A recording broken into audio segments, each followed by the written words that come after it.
खासगी क्षेत्रामध्ये काम करणाऱ्या कर्मचाऱ्यांसाठी कामगार कायद्यामध्ये मोठे बदल करण्याचा निर्णय घेतलाय। या बदलानुसार आता कर्मचाऱ्यांना 9 ऐवजी 10 तास काम करावं लागणार आहे। हा नवीन नियम आंध्र प्रदेश कारखाना कायदा अंतर्गत लागू करण्यात आलाय आणि राज्य मंत्रिमंडळाने या निर्णयाला मान्यता देखील दिली आहे। आंध्र प्रदेशातनं ही महत्त्वाची बातमी।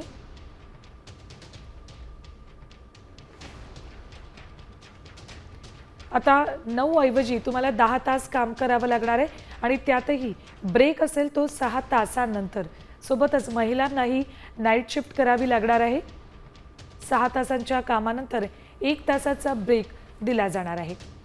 नोकरदार वर्गासाठी ही अत्यंत महत्त्वाची बातमी। आजवर तुम्हाला 9 तास काम करण्याची सवय होती, मात्र आता त्यात आणखी 1 तास वाढवण्यात आलेला आहे। खासगी क्षेत्रासाठी ही महत्त्वाची बातमी। 6 तासांच्या कामानंतर तुम्हाला 1 तासाचा ब्रेक दिला जाईल। आंध्र प्रदेश सरकारकडून हा महत्त्वाचा निर्णय घेण्यात आलेला आहे।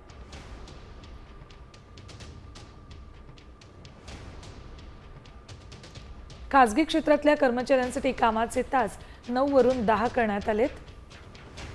सलग 6 तास काम केल्यानंतर ब्रेक मिळेल। आधी 5 तासांनंतर ब्रेक मिळत होता। मासिक ओव्हरटाईमची मर्यादा 75 तासांवरून 144 तास करण्यात आली आहे। महिला कर्मचाऱ्यांना रात्रीच्या शिफ्टमध्ये काम करण्याची परवानगी दिली आहे। तर कर्मचाऱ्यांवर ताण वाढेल आणि कंपन्या गैरफायदा घेतील असा आक्षेपही घेण्यात आलाय।